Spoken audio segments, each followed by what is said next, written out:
so excited to introduce you to the hilarity of our next guest for Pillow Talk. Anyone who knows me knows how much I love to laugh, and I truly believe it's life's secret ingredient to an amazing, peaceful life. I really do believe that. She's a DC native and a class act from the stage to TV to film to radio. She's showcased on Russell Simmons' Def Comedy Jam to Comedy Central's hit The Chappell Show featuring Dave Chappell to opening for 30 Rock's Tracy Morgan, and is featured weekly on a radio show on the nationally syndicated Tom Joyner Morning Show. Satin Lounge, help me welcome one of the funniest people that I know, Dominique. What's up, KiaRene? What's going on? How you doing, lady? Like Jay would say, it's neat time, baby. Tick-tock. I love it so much. What's up, KiaRene? Hey, I'm wonderful. I'm so glad that you're taking some time to spend some time with us. Thank you for having me. Putting a smile on everybody's face.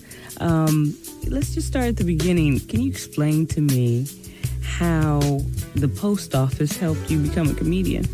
Well, because basically, if you work in the main facility, all you doing is working the mail and talking trash. That's all you doing. It's just like you. And then I work till 1, so I work from 10:30 at night to 7 o'clock in the morning. So I think I did more talking. You did more talking? Oh, than doing the mail anyway. I mean, some people probably, and that was many years ago, some people still haven't got their mail fooling with me. Because, you know, so I used to drink a little bit back then, so sometimes, I come into work, I say, I'm not doing anything. I would send my work to Canada.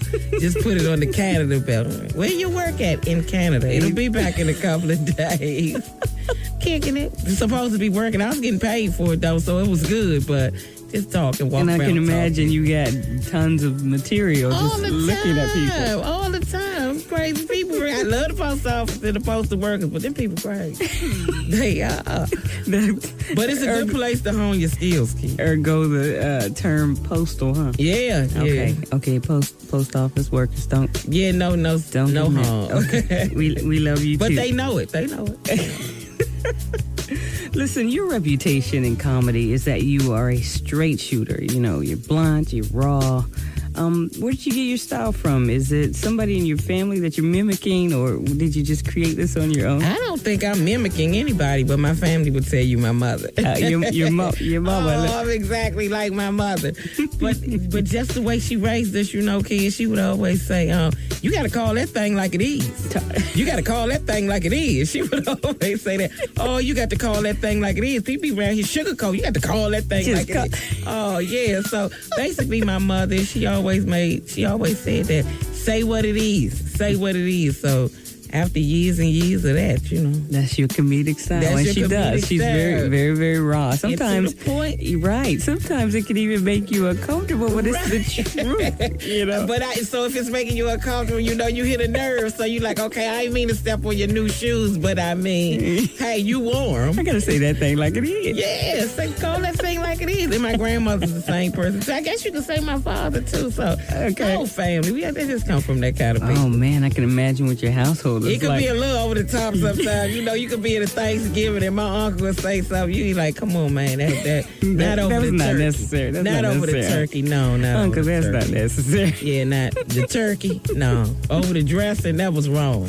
You know what? I mentioned before you're a DC native. Mm-hmm. But you sound so country. I know everybody says that. What is? You sound Southern. But you know what? Kia, DC is across the Mason-Dixon line. Okay. So that would put us in the South, and we all migrated from the South. Okay. Everybody from DC, from North Carolina, South Carolina. You know what I mean? We all country. Not that we all sound just like me. We have people that sound like me. We have others that jump. Yeah.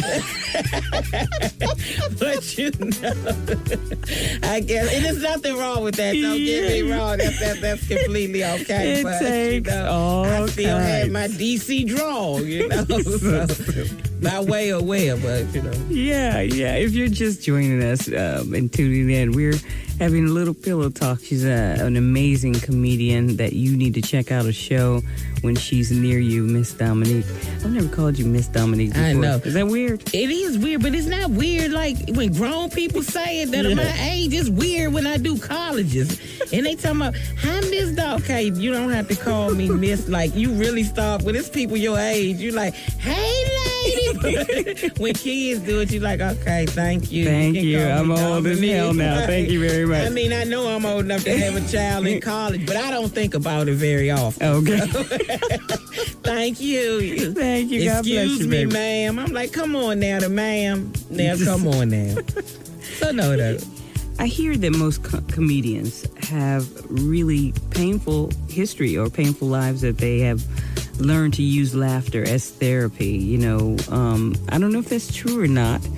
In your case, is it true? Why did you want to do comedy? How'd you get into it? Well, I was always funny, and I guess we all do have pain. Yeah. Some kind of pain somewhere, whether we acknowledge it, whether we bury the pain. Mm-hmm. It all comes from somewhere. But comedians are amazingly skilled at being able to, take whatever situation it is and find the humor in it, which I find healing and therapeutic. That is, I think so. So, yeah. It's kind of like, to me, it's always just been kind of like the way I am. Uh-huh. I've been this way. When I think back over my life, and it's like, KiaRene, I've been like this forever. It's almost like I was just, this is just the way I was. When you were always said off-kilter stuff. Yeah. Now, one thing we are is we're very insecure people. Really? Yeah, we do have a lot of insecurity. That's where the humor. Where the humor come from. You wouldn't know we were insecure because I can cut you up with my mouth. You're talking about everybody, but you're insecure. I can take you down. That's but hilarious. You say something about me, I got tears on the inside. You come for me, I'm like, all right, you ain't have to say you that. You have to say it like that. With me, I can't speak for every comic, but I think most of us anyway that really have the gift anyway. Because there's some comics out there that don't have the gifts. Yes. But those of us that have the gift, pretty much we've been like this the whole time. Yeah. And it just got honed over the years. Like I can think back and I'll say, people always say, how come you're not afraid to stand up in front of people and talk?